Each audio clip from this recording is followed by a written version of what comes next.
आग कालर कथा जड़े साधु लोक तांको स्त्री को नहीं गोटे ग्राम रोते से जलरे पद्मपत्र परी संसार रे निर्लिप्त रोते।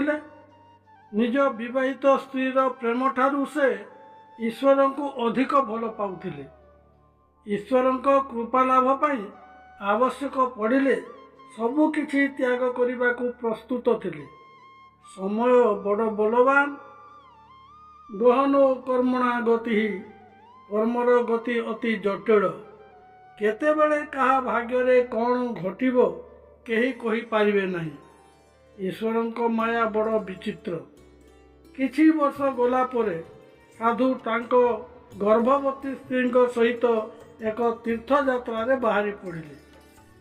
सेमाने एक सहरर बाहर अंचल दे जीवा समय स्त्री प्रसव वेदना अनुभव कले।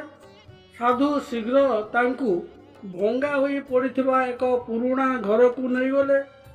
जंत्रणा रे छटपट होई स्त्री तांको स्वामी को कहिले, हे संत मते कथा दियो जे आमर नवजात शिशु को परित्याग करी केउठाकू जीव नाही, ताकू जत्न सहकारे पालन पोषण करिबो, कारण मते एमिति लागुछि जे मु आउ बंची पारिबी नाही। पीड़ित पत्नीकर कथारे साधु मर्माहत हेले। साधु किं कर्तव्यम विमूढ़ होई पड़िले। से कौन करिवे किछि विचार करि पारिले नाही। गोटे पाखरे गुरुंक आह्वान थिला, मो पाखकू आस, आमे दुहें हिमालय गुंफारे दिव्य प्रेमर समाधि रहिबा। अन्य पाखरे जन्म देवाकू थिबा संतानर भविष्यत। साधुंकर पत्नी सुंदर शिशुटीए जन्म दे आखि मुझी देले। साधु मने मने विचार कले, पिता माता स्त्री पुत्र गृह संपद जदि त्याग करि पारिबि नहीं, तेबे मु ईश्वरंकर दिव्य प्रेम पाई योग्य हेबि नहीं।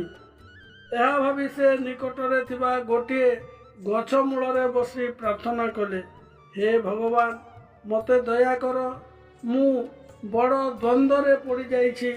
तुम दिव्य प्रेम व्यतीत मु एई शिशुपुत्र को अधिक भल पाई पारु नाही। एई शिशुपुत्र को तुम ठारे समर्पण करुछि। कृपा करी एहार जत्न नियंतु। मते हिमालय गुंफार एकांत स्थान को जीवा सुजोग दियंतु, जेउठारे मु तुम सहित संपर्क स्थापन करने को चाहूँगी। तुम ओ मो भितरे थिबा व्यवधान आउ रहिबो नहीं। एपरी प्रार्थना करुथिबा समय हठात से देखा पाइले एक झिटिपिटी अंडा देइतिला। अंडाटी को छाड़ी चुपचाप चलीगला।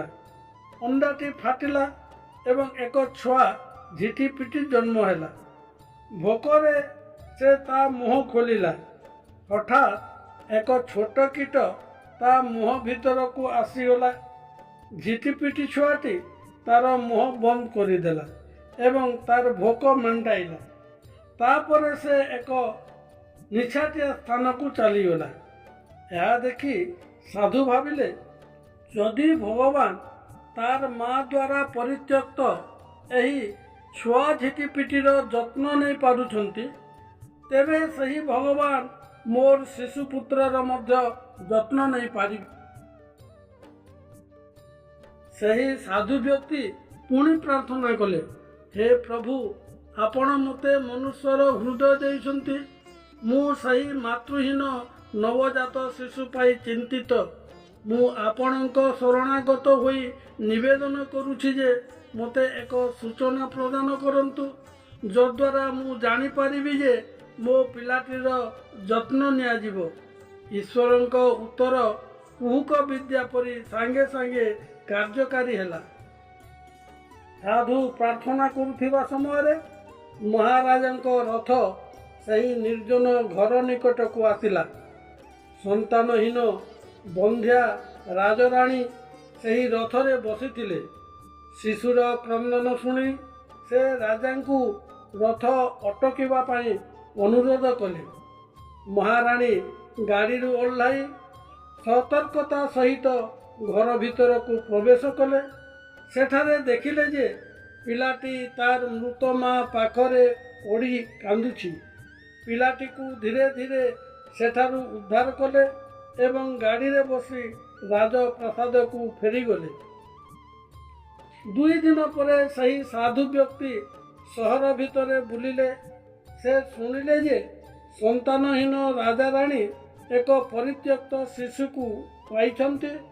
ସେହି ଶିଶୁକୁ ନିଜର ପୁତ୍ର ଏବଂ ଉତ୍ତରାଧିକାରୀ ଭାବରେ ଗ୍ରହଣ କରିଛନ୍ତି। ସାଧୁ ଅତ୍ୟନ୍ତ ଖୁସି ହୋଇ ଈଶ୍ୱରଙ୍କ ସହିତ ପୂର୍ବ ନିର୍ଦ୍ଧାରିତ ମିଳନ ପାଇଁ ସହର ଛାଡ଼ି ହିମାଳୟକୁ ଚାଲିଗଲେ। ପ୍ରକୃତରେ ଏକମାତ୍ର ଈଶ୍ୱର ସମସ୍ତଙ୍କର ମାଲିକ ଅଟନ୍ତି।